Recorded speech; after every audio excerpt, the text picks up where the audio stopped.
Hello my brother and sisters. तो कैसे हो आप सब? आई होप आप सब बहुत अच्छे होंगे।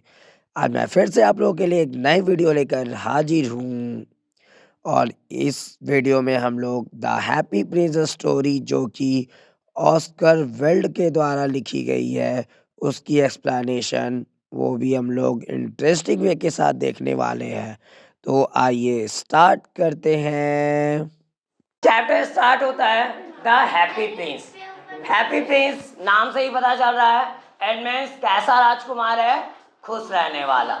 ठीक है, हमेशा वो खुशी में रहता है, उसको किसी भी तरह की कोई चिंता नहीं है, किसी भी तरह का कोई प्रॉब्लम नहीं होता। अब ये स्टोरी को स्टार्ट करने से पहले सबसे पहले हम लोग जानेंगे आखिरकार इस स्टोरी में है क्या। A prince was very kind hearted. एक राजकुमार जो कि बहुत ही ज़्यादा काइंड हार्टेड था।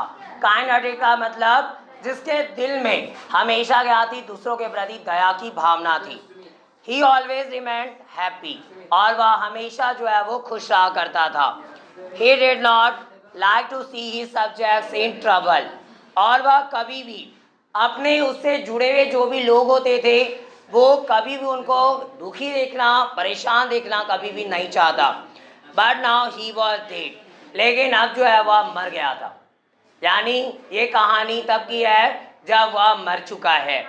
His statue stood on tall column high above the city, और उसकी एक मूर्ति जो है जो कि एक टॉल लंबे से कॉलम पर खड़ी थी और जस्ट सिटी से ऊपर थी। वो एट मीन्स वो मूर्ति जो थी, इट मीन्स उसके आंखें जो थी पूरे शहर के हर एक कारनामे को देख सकती थी, कहाँ पे क्या चीजें हो रही है। From there he could see the miseries of the people of the city। अब वह क्या देख सकता था, लोगों की बेकार उसकी जो कंडीशन है, लोगों की मिजरीज जो है, मिजरीज का मतलब उनकी गरीबी, उनकी परेशानियां, लोग जो है वो दिन प्रतिदिन जो भी प्रॉब्लम्स को झेल रहे थे, वो सारी चीज़ों को, जो शहर के लोगों की हालत थी वो सारे को देख सकता था। He felt pity for the poor, अब उसको जो है गरीबों के लिए दया आई। And helpless and gave away everything for the sake of the sufferers, और वह जो है जो भी मददगार हेल्पलेस लोग थे, एडमेंस मजबूर लोगों के प्रति उनके अंदर दया आती है। And gave away everything for the sake of sufferers, और सफरर्स का मतलब जो परेशानी झेलने वाले लोग थे उनके लिए वो सारी चीज़ों को दान कर देता है, एडमेंस वो सारी चीज़ें त्याग देता है। It is a touching story written by Oscar Wilde, और यह एक जो है दिल को छू लेने वाली कहानी है जो ऑस्कर वाइल्ड के द्वारा लिखी गई।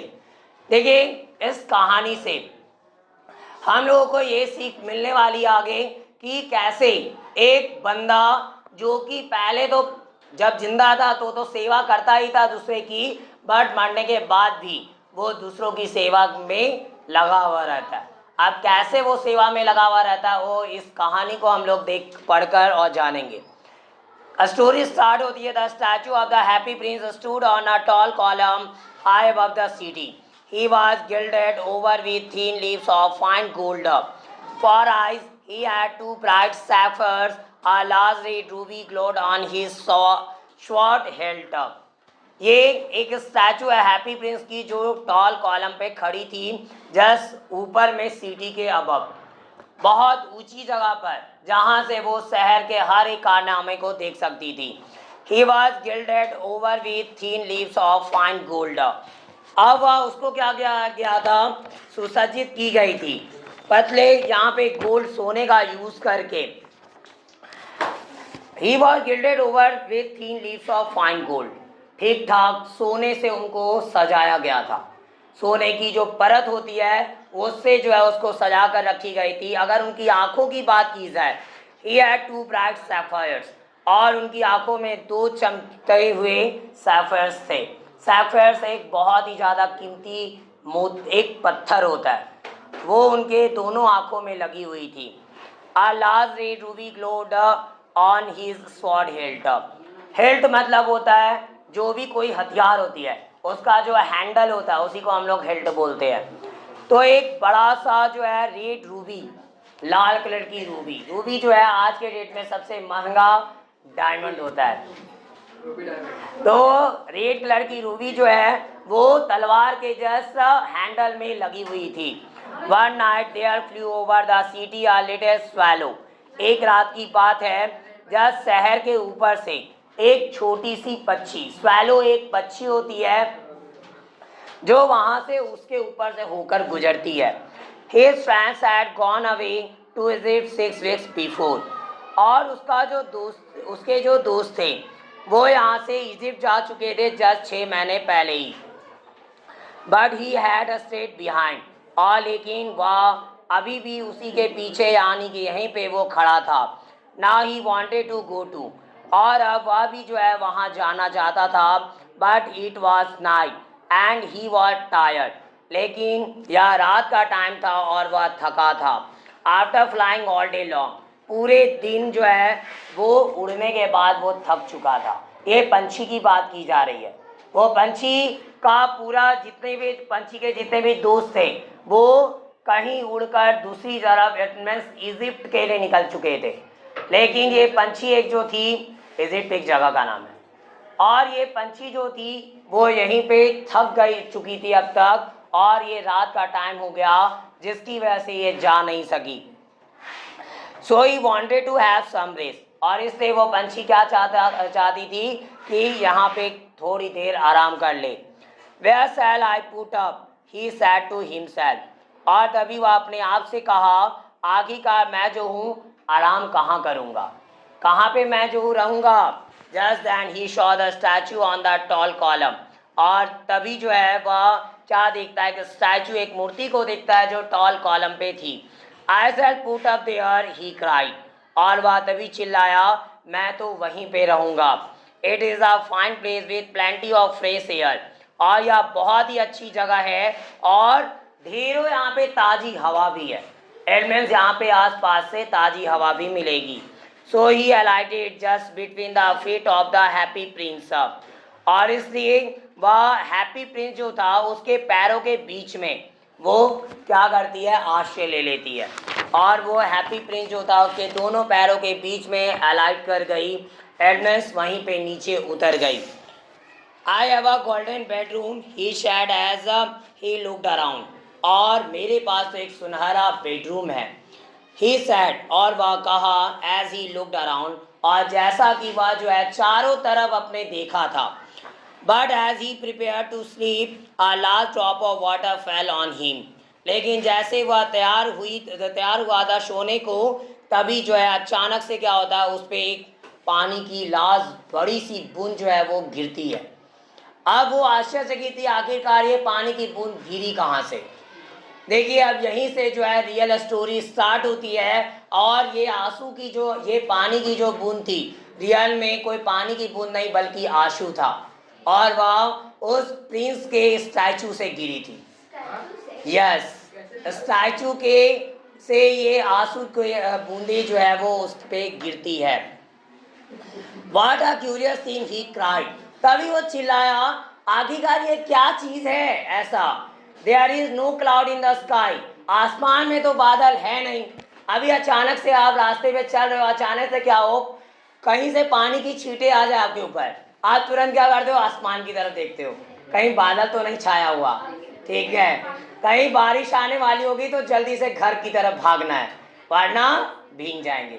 जिसको भीगने का शौक होगा वो शायद धीरे भी जाए, अलग चीज़ है, बट जिसको भीगने का शौक नहीं वो भागने की कोशिश करेगा। तो सबसे पहला ध्यान हमारा कहाँ जाता है, आसमान की तरफ। अब क्या तो बिना मौसम तो बारिश हो ही रही है, कभी भी बारिश हो जाती है। अब बारिश का मौसम का जरूरत ही नहीं है। आगे there is no cloud in the sky. तभी वो ऊपर की तरफ देखा हो तो देखता है कि आसमान में तो बादल छाए नहीं है। The stars are quite clear and bright and yet it is raining. और तारे भी जो है बहुत सफाई से अच्छे से दिखाई दे रहे हैं और चमक भी रहे हैं। And yet it is raining. और क्या यहाँ तो फिर भी बारिश कैसे हो रही है, यानी आसमान भी क्लियर, आखिरकार ये बारिश हो कहाँ से रही है, पानी की बूंदें कहाँ से आ रही है। देन अनदर ड्रॉप फेल, फिर से दोबारा एक और बूंद जो है उस पे गिर जाती है। What is the use of a statue if it cannot keep the rain off? He said. तभी वह कहा आखिरकार इस स्टैचू का उपयोग ही क्या है अगर यह जो है रैन को जो है वो रोक नहीं सकती। एडमिन बारिश को अगर रोक नहीं सकती तो इसका यूज ही क्या है। I must look for some other place, अब मुझे जो है क्या करना चाहिए, कोई दूसरी जगह का तलाश करना चाहिए जहाँ पे हम पानी की बूंदों से बच जाए। But before he had opened his wings to fly away, a third drop fell. लेकिन जैसे ही वह अपनी पंखों को खोलने ही वाली थी उड़ने के लिए वहां से, तभी तीसरी पानी की बूंद जो है उसके ऊपर फिर से आ गिरी। The swallow looked up, और वह पंछी जो थी ऊपर की तरफ देखती है। But oh, what did he see? लेकिन यह क्या था, आखिरकार वह क्या देखी। The eyes of the happy prince were filled with tears. जो आंखें थी हैप्पी प्रिंस की वो आंसुओं से भरी पड़ी थी। And tears were running down his golden cheeks, और उसके सुनहरे गालों से होती हुई आंसू की धारा नीचे गिर रही थी। The little swallow was filled with PT, अब लिटिल स्वैलो जो थी अब दया से भर जाती है, अब उसके मन में भी दया आ गई। यह आखिरकार एक जो स्टैचू है उसकी आंखों में आंसू आ कैसे सकते हैं, कुछ तो वजह होगी। अब उसके मन में उसको भी दया आ जाती है। कई बार हम लोगों को भी देखकर अगर कोई रो रहा हो या उदास पड़ा हो तो हम लोग क्या थोड़ी हमारे अंदर पीटी आ जाती है उसके प्रति, और कोशिश कर रहे होते हैं ये जानने की आखिरकार वजह क्या है उदास रहने की, और कोशिश ये होती है हम लोगों की कि हम लोग उसके प्रॉब्लम को सुलझा दें। क्योंकि दुनिया का सबसे इम्पोर्टेंट चीज अगर कुछ है तो वो है दूसरों के चेहरे पे क्या करना, स्माइल ले आना। ठीक है, अगर कोई उदास बैठा है या कुछ वजह है या कुछ भी, उसके प्रॉब्लम को सुनना और उसका सॉल्यूशन जहां तक आप कर सकते हो कर और उसके चेहरे पे एक स्माइल लाना, ये हमारा जो है पहला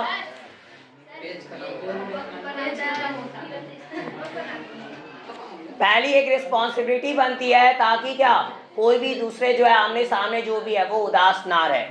आगे क्या होती है, the eyes of the happy prince were filled with tears and tears were running down his golden cheeks. The little swallow was filled with pity, who are you, he said. तभी वह कहा आखिरकार तुम कौन हो। अब वह स्टैचू से पूछता है तुम हो कौन, I am the happy prince. तभी वो स्टैचू बोलता है मैं हैप्पी प्रिंस हूँ। Why are you weeping then, asked swallow. तभी वो पक्षी पूछा आखिरकार तुम जो हो रो क्यों रहे हो। When I was alive, answer the statue. तभी स्टैचू जो था वो उत्तर दिया जब मैं जिंदा था, I did not know what tears are, और मैं तभी जानता नहीं था आखिरकार आंसू होते भी क्या हैं, आंसू क्या होते हैं वो हमको पता नहीं थी।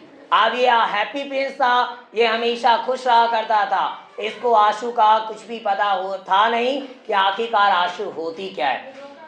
आई lived in the royal palace where sorrow were not allowed to enter, और मैं कहाँ रहा करता था, एक बहुत ही राजशाही महल में रहा करता था जहाँ पे दुख का एंटर था ही नहीं, दुख को आने की अनुमति नहीं थी, वहां पे सिर्फ खुशियां ही खुशियां होती थी। My courtiers called me the happy prince, और मेरे राज दरबारी जो होते थे राजा, उस महल में जो लोग होते रहते थे वो सारे लोग मुझे हैप्पी प्रिंस बोलकर पुकारते थे। And happy Indeed I was, और मैं सचमुच में बहुत ज़्यादा खुश रहा करता था। सो आई लिव, और मैं रहता था, एंड सो आई डाइड, और जब मैं जिंदा था और मैं इसलिए फिर मैं मर भी गया, और मैं जिंदा था तो इसलिए क्या हुआ, मर गया। अब इट मीन्स कहने का मतलब ये है कि कोई इंसान अब या कोई भी लोग या जानवर हो या पक्षी हो कोई भी हो, अगर इस दुनिया में आया है तो उसको एक ना एक दिन इस धरती को छोड़कर जाना है। तो वही चीज यहाँ पे वो बोला है कि मैं जिंदा था इससे मैं मरा भी। अब कोई जिंदा है तो उसको तो एक दिन छोड़कर इस धरती को जाना पड़ेगा, क्योंकि हम लोग कौन है, इंसान है, खिलौना है, आत्मा नहीं है। आदमी है तो जानवर लोग नहीं जाता है तो हम लोग रेंटर हैं। कौन है? रेंटर। बिल्कुल रेंटर ही तो है। कुछ समय के लिए यहाँ पे रहने को मिली, हमेशा के लिए रह सकता है कोई नहीं। तो हम लोग कौन हुए? रेंटर हुए। अभी मान के चलो आप घर रेंट पे आप देते हो किसी को, और रेंट पे देते हो तो क्या वो हमेशा के लिए आप उसको रहने दे दोगे? अपना घर दे दोगे? उसके नाम पे कर दोगे? नहीं, कुछ टाइम के लिए देते हो तो वो क्या हुआ? रेंटर हुआ। एलमेंस वहां पे उसकी मर्जी बिल्कुल भी नहीं चलने वाली। तो या वैसे ही हम लोग क्या है? इस पृथ्वी के रेंटर है। हमारी मर्जी यहाँ पे चलने वाली नहीं है। हम ऐसा नहीं है कि जब मर्जी तब यहाँ पे धरती पे आ गए और जब मर्जी तब चले गए। ऐसा होता है क्या? नहीं होता है। समझ में आ गया? तो हम लोग क्या है? यहाँ पे रेंटर है। हम लोगों के पास में जो चीजें हमारे पास आएगी उस चीजों को एक्सेप्ट करना पड़ेगा, चाहे आप उसको रोकर एक्सेप्ट करो या हंसकर एक्सेप्ट करो। आपके पास अगर प्रॉब्लम आई है तो भी आपको एक्सेप्ट करनी ही पड़ेगी। आपके पास खुशी आई है तो भी एक्सेप्ट करना पड़ेगा। आपको अगर अच्छी चीजें मिल रही है तो भी आपको एक्सेप्ट करना है, अगर बुरी चीजें मिल रही है तो भी आपको एक्सेप्ट करना है। उसके अलावा कोई दूसरा ऑप्शन है तो बता दो, है क्या ऑप्शन? नहीं है। अगर प्रॉब्लम्स आ रही है आपके लाइफ में तो उसको आप या तो क्या कर लो, उसको एक मौका मान लो और लाइफ को हंसी खुशी जियो, या फिर प्रॉब्लम को प्रॉब्लम ही समझो और रोते हुए जिंदगी जियो। वो आप पे डिपेंड करती है कि आप जिंदगी को काटना चाहते हो या जीना चाहते हो। समझ में आ गया? दो ही ऑप्शन हमारे पास, या तो जिंदगी को काट कर जियो या तो हंस कर जियो। अब आप पे डिपेंड करता है कि आप जिंदगी कैसे जीना चाहते हो।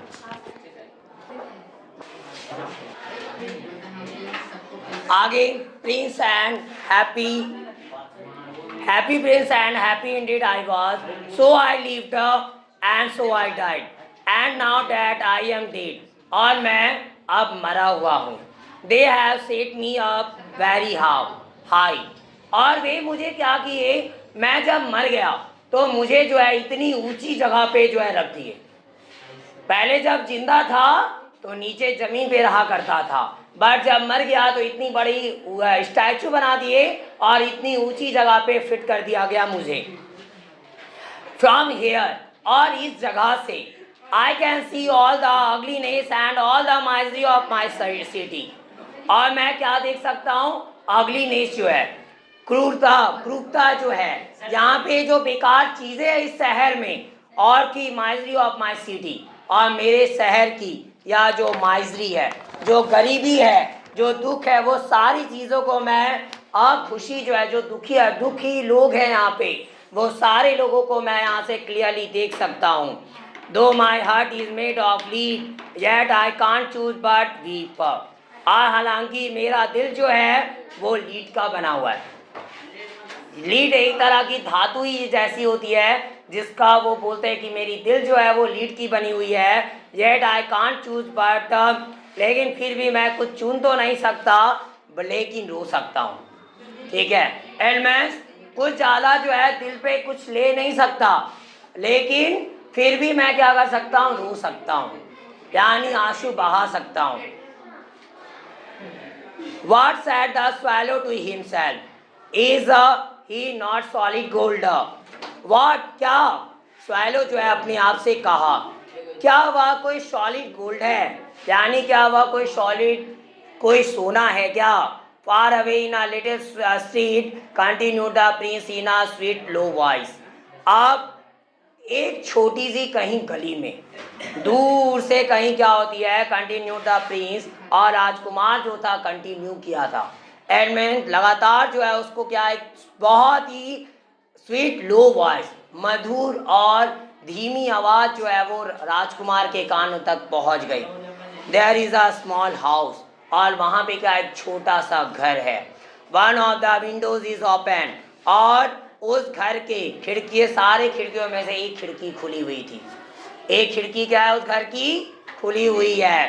Through it I can see a women, और इससे मैं जो हूँ एक महिला को देख सकता हूँ।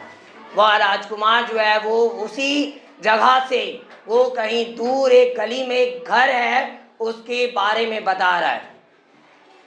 हर face is thin and worn, और उसका चेहरा पतला और बॉर्न है, एडमैन मुरझाया हुआ। जैसे जब कोई देखे होगे किसी की हालत जब बुरी हो जाती है। अभी हम लोग 3rd चैप्टर जो हम लोग पढ़े थे मिसेस लॉयशल वाला, उसमें देखे थे कि वो 10 साल के बाद बहुत ज़्यादा बूढ़ी टाइप की दिखने लगती है, बट रियल में उसका एज उतना था नहीं। तो वही है यहाँ पे बताया है। देखो जब ऐसा तब होता है जब क्या हम लोगों के पास बहुत ज़्यादा टेंशन होती है, हम लोग बहुत ज़्यादा जो है डिस्ट्रेस में होते हैं, तभी जो है ये सारी चीज़ें देखने को मिलती है। हम लोग होते बहुत कम एज के हैं बट लगते बहुत बड़े हैं। She is a seamstress. She is embroidering a gown for this lady. और वह कौन है? एक सीमस्ट्रेस है। सीमस्ट्रेस का मतलब टेलर होता है, टेलर को हम लोग सीमस्ट्रेस बोलते हैं। सी इज एम्ब्रॉयडिंग, और वह एम्ब्रॉयडिंग कर रही है अ गाउन, एक गाउन को, एक अमीर महिला जो है उसकी। एम्ब्रॉयडिंग करने का मतलब होता है कभी भी कोई भी कपड़े जो होते हैं उस पर आप देखे होंगे उस पर जो है धागों की डिजाइन की जाती है, फूल बने हुए होंगे या तो और भी बहुत सारी डिजाइन्स जो है उसके ऊपर बने हुए होते हैं, धागों से बनाई जाती है। वो धागे की पूरी ऊपर से डिजाइनिंग जो है वो आपको नॉर्मली दिखाई देती है, उसी को हम लोग एम्ब्रॉयडिंग करना बोलते हैं। Her hands are all pricked by the needle, और उनके हाथ जो है वो सभी क्या करते हैं? Are all pricked by needle, needle से चुभ जाते हैं, सुई उसमें चुभ गई थी। In a corner of the room, और रूम के कॉर्नर में her little boy is lying ill, और उसका छोटा सा लड़का जो कि बीमार पड़ा हुआ है। He has fever and is asking for orange, और उसको फीवर है, बुखार है, और वह निवेदन कर रहा था ऑरेंज के लिए, एंड उसको संतरे चाहिए। But the poor mother had nothing to give him, लेकिन उस गरीब माँ के पास कुछ भी उसे देने को नहीं है। एंड ही इज क्राइंग, और वह लड़का जो है बच्चा वो चिल्ला रहा है, रो रहा है। लिटिल स्वैलो, और वह छोटी सी swallow, please pick out the ruby from my spot head and take it to the poor woman. और तभी वह स्टैचू जो है प्रिंस, हैप्पी प्रिंस का, वो क्या बोलता है?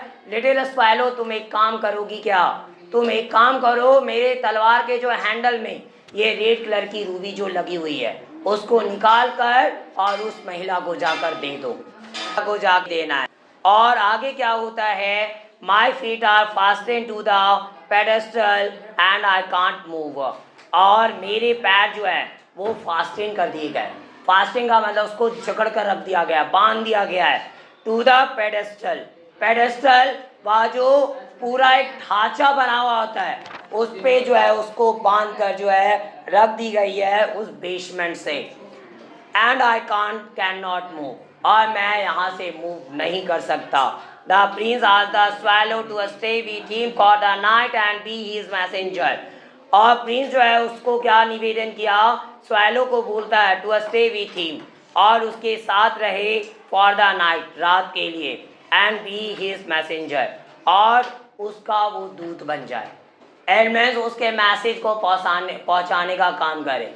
और यह हैप्पी प्रिंस जो है वो पक्षी से निवेदन करता है कि तुम जो हो क्या करो, मेरा मैसेंजर बन जाओ, जो भी प्रॉब्लम होगी वो जो भी हम तुमको बोलेंगे वो सारी चीज़ें तुम करना। देखो जहाँ तक अभी हम लोग पढ़े, यहाँ पे फिर आगे आता है it is very good here, और यह बहुत ठंडा है यहाँ पे। Sad the latest swallow, latest swallow जो था वो कहा कि यहाँ पे ठंडी तो बहुत ज़्यादा है, but he agree to stay with the prince for one night and be his messenger, और लेकिन फिर भी वो मान जाता है राजकुमार के साथ रहने के लिए एक रात के लिए, एंड बी हिज मैसेंजर, और उसका मैसेंजर बन गया वो। यहाँ तक जितने भी लाइन्स पढ़े। और ये गरीब माँ, देखिए एक माँ जो गरीब होती है खास करके, और उसका बच्चा अगर तड़प रहा होता है भूख की वजह से या बीमार होता है तो वो माँ कभी बर्दाश्त नहीं कर पाती। बच्चे को तड़पता हुआ देखना ये कोई नॉर्मल बात नहीं होती है। हर एक जो बच्चा होता है अपने माँ के लिए बहुत अनमोल होता है, चाहे वो बॉय हो या गर्ल हो। तो वो बहुत ही ज़्यादा बोल सकते हैं कि वो एक रत्न से भी बड़ा है उनके लिए। और एक गरीब माँ के पे क्या बीतती होगी आप सोच सकते हो, उसकी कंडीशन क्या रहती होगी जो उसके आँख के सामने उसका बच्चा जब तड़प रहा होता है। और ये बहुत बुरी कंडीशन होती है। इसलिए एटलीस्ट अगर आप लोगों के पास बहुत सारी चीज़ें, आप इतने समर्थ हो कि आपका पालन पोषण अच्छे से हो रहा है, तो अपने मम्मी पापा का जरूर जो है वो केयर करिए और रिस्पेक्ट भी करिए। बिकॉज किस्मत वाले होते हैं जिसके पास जो है वो सही टाइम पे केयर और हर एक चीज़ें मिल रही होती है। और चलिए बाकी हम लोग नेक्स्ट। और अब इस वीडियो में इतना ही। बाकी बचे स्टोरी के एक्सप्लेनेशन को हम दूसरे वीडियो में देखने वाले हैं। और अगर आपको यह वीडियो पसंद आई हो तो प्लीज़ लाइक ज़रूर करें और ज़्यादा से ज़्यादा शेयर करें ताकि और भी लोगों तक यह वीडियो पहुंच सके। और मेरे इस चैनल को सब्सक्राइब भी ज़रूर करें ताकि मेरी आगे आने वाली वीडियो की नोटिफिकेशन आपको सबसे पहले मिल सके। Thanks for watching my video. Have a nice day.